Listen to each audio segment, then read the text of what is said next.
Hey everyone, Larry Bailey here with Mortgage Workflow Partners, bringing you another weekly newsletter. This is the newsletter for November 28th, 2022, where we go through and read all the comments posted by MBS Highway, your trusted source for mortgage market intelligence. If you don't have a subscription to MBS Highway with Barry Habib, dude, you're missing out. Barry and Barry's team do a phenomenal job and have done so for decades, literally decades, on getting you what needs to be done and what needs to be known about. We're sharing you this weekly newsletter. I'm going to go through and read it with my own commentary. Also, if you are looking for any mortgage financing, this is also sponsored by Ridge Lending Group. If you need any education, information for your investor needs, or if it's a second home or even a primary home, make sure you get over to ridgelendinggroup.com or call them at 855-74-RIDGE, again 855-74-RIDGE, which is 747-4343 if you don't like the letters. So let's get into this week of November 21st, 2022 in review. It was a smorgasbord of news that was released ahead of Thanksgiving, including the update on new home sales, jobless claims, the Fed, and recession chatter. So here we go with some stories. First one is new home sales better than expected in October.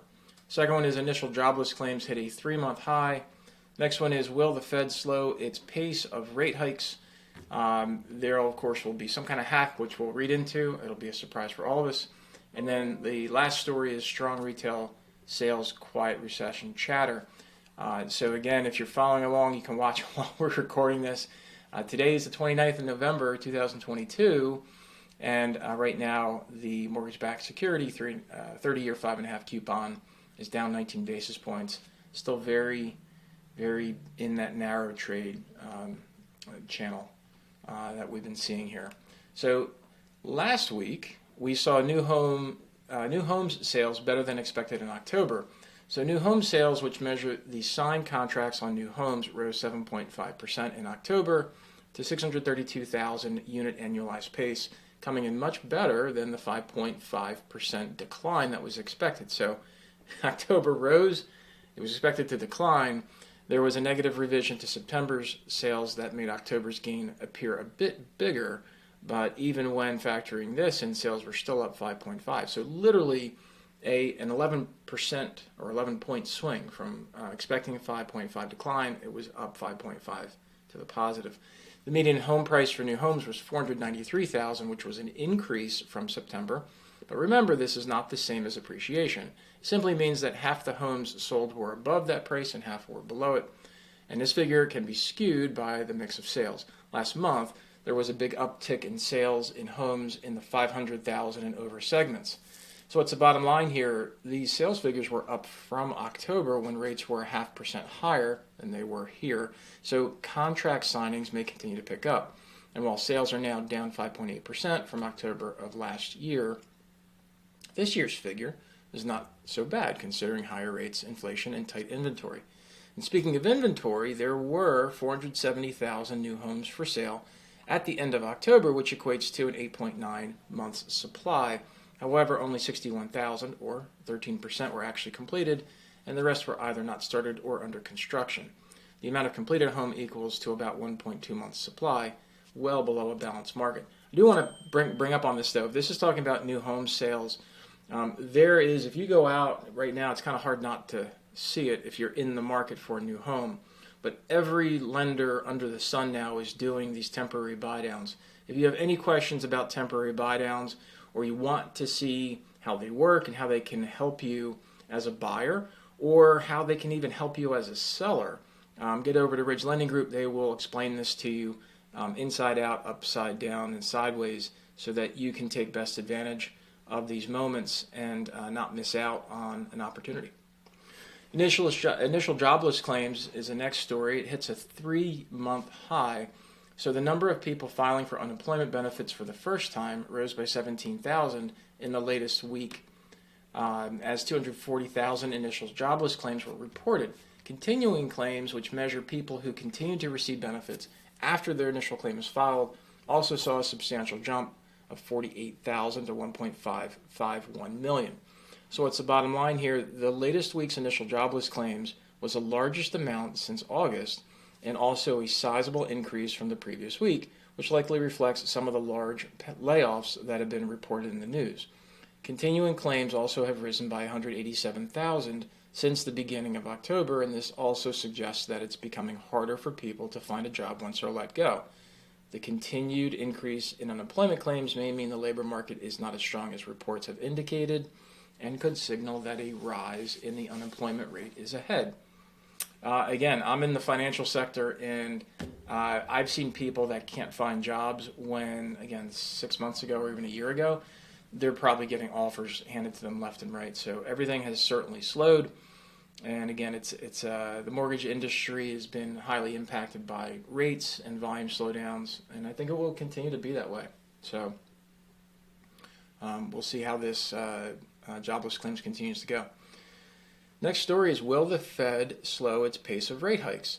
The minutes from the Fed's November meeting showed that Fed members feel ongoing hikes to their benchmark Fed funds rate would be appropriate, but a substantial majority support slowing the pace of hikes soon. This sets up a potential 50 basis point hike at their meeting in December 13th to 14th, so that's in about 2 weeks at this point. 2 weeks and a couple days. Which would mark their 7th rate hike of the year, including 4 consecutive aggressive 75 basis point hikes at their meetings in June, July, September, and November. The Fed funds rate is the interest rate for overnight borrowing for banks and is not the same as mortgage rates. When the Fed hikes the Fed funds rate, they're trying to slow the economy and curb inflation. The minutes also showed that many Fed members said that the effects of the rate hikes were still quite uncertain, but of note, the consumer and producer price indices released after the Fed's meeting showed that inflation was cooler than expected in October. So we'll have to see. There's a lot of talk going on right now about what's going on and what's going to happen. I think the good answer is nobody knows, and we need more time to digest. And so, yes, it's probably going to be 50 basis points. Everybody is pretty much feeling that way. And then we'll see what happens. Next story is, should strong retail sales quiet recession chatter? Recent news stories have questioned whether the United States will actually hit a recession, pointing to strong retail sales data for October, which showed that consumers remained resilient and continued to spend despite inflation. Retail sales were up 1.3% last month, which was stronger than the estimates of 1%. So what's the bottom line here? The strength in retail sales may be more of an illusion, as additional data suggests more consumers are using credit cards and their savings for some of their spending. I can speak to that. Not the credit cards, but definitely the savings. Credit card debt has risen 15% over the last year, which is the largest jump since the 2001 recession, while the nation's savings rate has dropped to 3%, well below the pre-pandemic level of 7.8%. In January 2020, and the lowest level since the 2008-2009 recession. Meanwhile, recession signals are flashing in some other areas of the economy, including in the manufacturing sector, shipping, and especially the yield curve inversions. Under normal circumstances, shorter-term maturities offer lower yields than their longer-term counterparts due to the shorter time commitment of tying up your investment. So historically, if you're looking at, I'm going to go from traditional 0-0 axis on the left side. So if this is inverted on your screen, I apologize. But basically, you're going to go, 1 month, 2 month, 3 month, 4 month, 12 month, 24 month, 36 month, 30 year, that kind of a thing. So this is your normal yield curve. What we've been seeing really since the last maybe 8 months, 10 months, I don't know exactly, so don't quote me on that, but we've seen this. And so when you have this in a yield curve, that's inversion, and that means shorter-term debt is more expensive than longer-term debt because of the fear of inflation over the near term, where inflation is supposed to fall in the longer term. So that's an inverted yield curve versus a traditional yield curve, in case you ever get that pop quiz on the street by your friend or at a party somewhere. Which will never happen, of course, unless you go to an economic party. Then it'll be all about the yield curves. Anyway, recently yields in the longer maturity bond, which is the 30-year, and the shortest maturity treasury, which is the 1 month, inverted. The last two times that this has happened, a recession followed shortly thereafter. In addition, we have seen other inversions in recent months, including the 1-year and the 2-year yields moving higher than the 10-year yields. Again, that's the inversion. An inverted yield curve has been a historically accurate recession indicator, as it is a symptom of the economy slowing. We'll see. Hey, here's that family hack of the week, November 28th. That is yesterday. So I hope you got your French toast yesterday.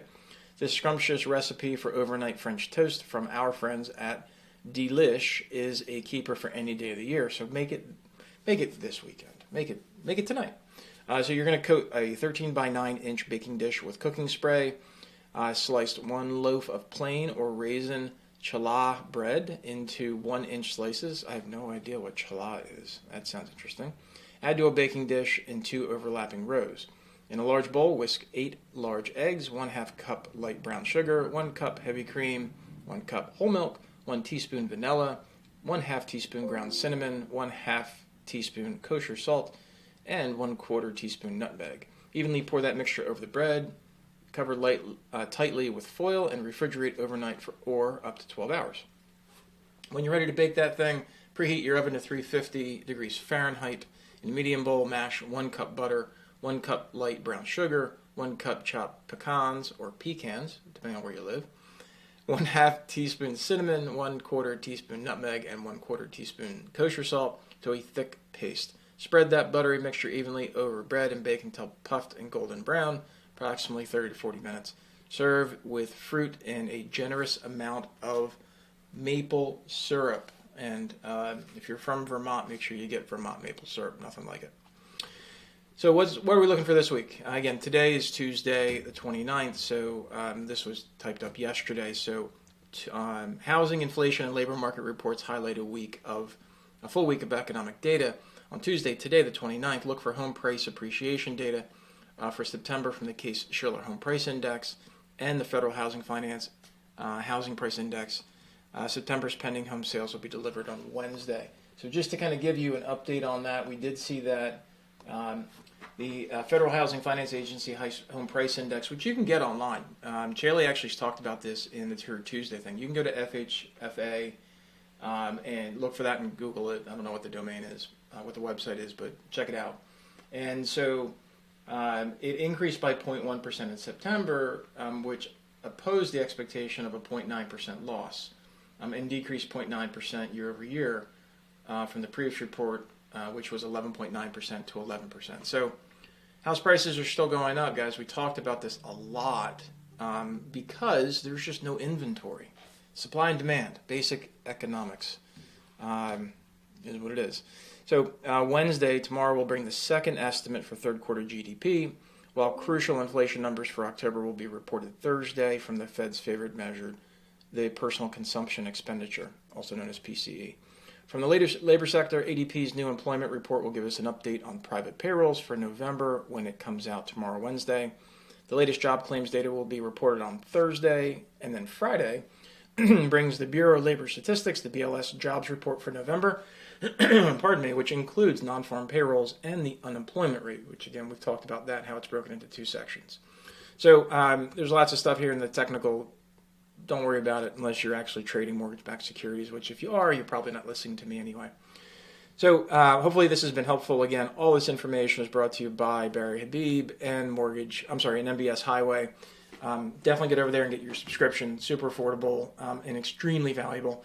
Pardon me, if you need anything with regards to mortgage financing, Ridge Lending Group can help you at ridgelendinggroup.com or email over to info@ridgelendinggroup.com or just call them 855-747-4343, which is 855-74-RIDGE. My name is Larry Bailey, Mortgage Workflow Partners. Grateful to have the opportunity to speak with you, and I hope you have a great rest of your day. Take care.